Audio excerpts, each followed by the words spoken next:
So, this is the Shot Clock, and today I'm going to predict the All-NBA Bubble team and the Bubble MVP. Before we get into the video, don't forget to like, subscribe, and hit that notification bell down below to be notified of more videos I make. Now, let's get right into it. The Orlando Bubbles had many storylines, from players beefing with each other, beefing the media, some teams disappointing us and others surprising us, some players getting injured, players making bold statements, some guys breaking records, setting career highs. But despite all the noise, 5 players have managed to drown it all out and put up some big performances to get themselves into the All-NBA Bubble team. And one of these 5 guys were so great they have the honor to be named the NBA Bubble MVP. Alright, so the All-NBA Bubble team for me will be positionless, as I believe that's the most fair way to do it. So to start off, we have Damian Lillard. He's averaged 37 points, 4.4 rebounds, and 9.3 assists per game, shooting 44% from the field and 41% from 3.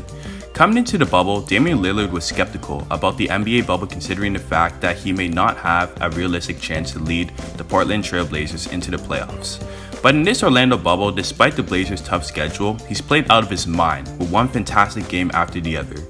Even though Patrick Beverley and Paul George were clowning him for missing 2 free throws and the game-tying shot against the Clippers, and Skip Bayless questioning whether he's a superstar, he answered those comments, those doubts, scoring 51 and 61 in back-to-back games. And when he coupled that with a 45-point outing and multiple 30-point games, he's definitely solidified himself as a top 5 player in the league.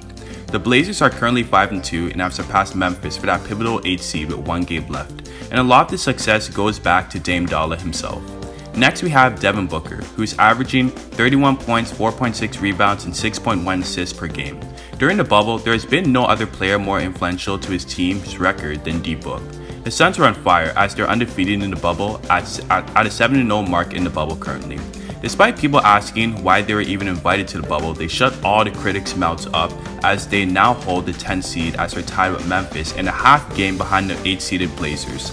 Booker's always been an elite player in this league, but he's never gained the recognition he deserved because his team wasn't winning, and now they are, and he chose a no better time to shine as everyone is craving sports and even more viewers are watching teams in this Orlando bubble, and he's not disappointed at all. He had clutch moments, shooting a game winner over the Clippers on 2 very elite wing defenders in Kawhi and Paul George, who actually fouled him on the game-winning shot. He's made so many difficult shots and highlight plays such as a left-handed dunk over 2 players, a logo shot with ease, and more. Booker has scored 35 points in 4 of the Suns' 7 wins and at least 30 points in 5 of them. He is also shooting over 50% from the floor and 94% from the free throw line. Well, with all that being said, Booker continued to be legendary. Now we got Luka Doncic. If it weren't for his team's 3-4 record thus far, he would probably be a serious candidate for NBA Bubble MVP. It's crazy the numbers Luka is playing up, especially when you consider he's in his 2nd season. Luka has managed to put up nasty performances throughout the bubble. He's currently averaging a 32-point triple-double. The most relatable player who's put up numbers like that in recent memory was Russell Westbrook's MVP season. Luka had a game where he had 19 assists against Milwaukee, and when you pair that with his 36 points and 14 rebounds in that same game, that has to be the most impressive performance stats-wise a 21-year-old has ever had in NBA history. He has scored 34 or more points in 3 of his 6 games, double-digit rebounds in 3 out of his 6 games. If only his team had a better record, then he would definitely be the Bubble MVP. TJ Warren, who is averaging 31 points, 6.3 rebounds, and 2 assists per game in the bubble. At one point, Warren was the leading scorer in the bubble as he was averaging 38 points a game. His career high against the Pacers and where he scored 53 points really got the party started for him and his team. Warren has been lethal from the 3-point line since the restart, making 52.4% of his shots. He's been effective on every part of the floor and has so many ways to put the ball in the hoop, whether it's by off the dribble, spot-up threes, floaters, nice mid-ranges, or in the post. He's just been phenomenal. The Pacers are currently sitting in the 5th spot in the East as they are 4-2 thus far, most likely will face the Heat in the first round where we will get to see Jimmy Butler versus TJ Warren in a 7-game series, which I know will definitely live up to the hype.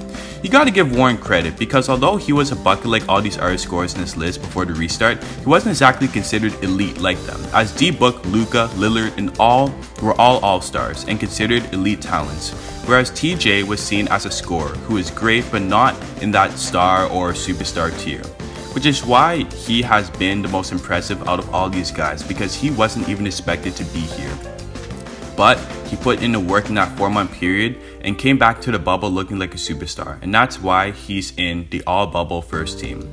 Lastly, to cap it off, we got the Greek Freak, who is having a great end to what is probably going to be another MVP season for him. He still played hard, even though Milwaukee had that first seed wrapped up for the most part.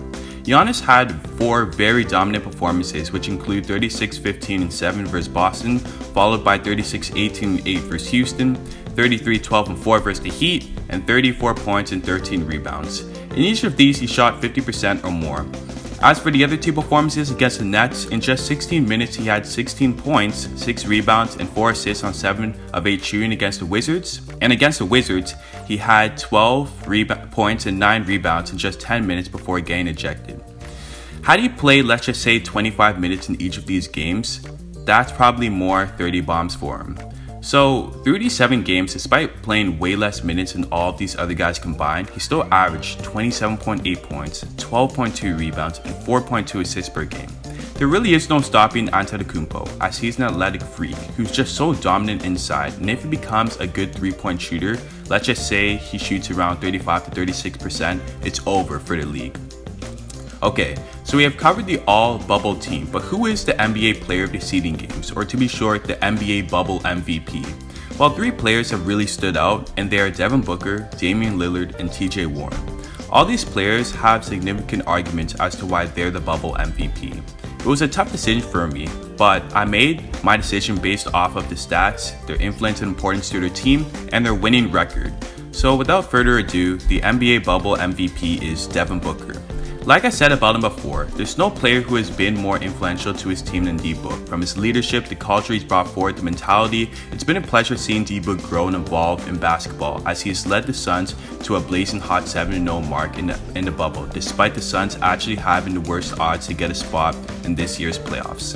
He calms the team down, he gets everyone involved, he absolutely wreaks havoc down the stretch, and when it's time to take over in clutch situations, he delivers. TJ Warren and Damian Lillard were worthy contenders, but how I differentiated them from Booker was by not only team success and record, but where their teams would actually be without them. Let's just say their help. Without Warren, the Pacers still have Oladipo, Turner, Holiday, Brogdon. They're still a fairly deep team, and although they may not be as good, they could still scrape a few wins here and there. Damian Lillard still has Carmelo Anthony, who hit a bunch of clutch threes, Gary Trent Jr., who's arguably been the best shooter in the bubble, and CJ McCollum, who's another bucket that can create his own shot and take over when needed. But when you look at Booker, no one was even expecting the Suns to be in this situation, and although Ayton is a good center, the help Booker has is nothing compared to the cast, TJ, and Dame Scott. The Suns took down 6 playoff teams convincingly, apart from the Wizards, who shouldn't even be in the bubble, and most of it boils down to Devin Booker, the NBA 2020 bubble MVP. Again, this has been the Shot Clock. Don't forget to like, subscribe, and hit that notification bell down below to be notified on more videos I make.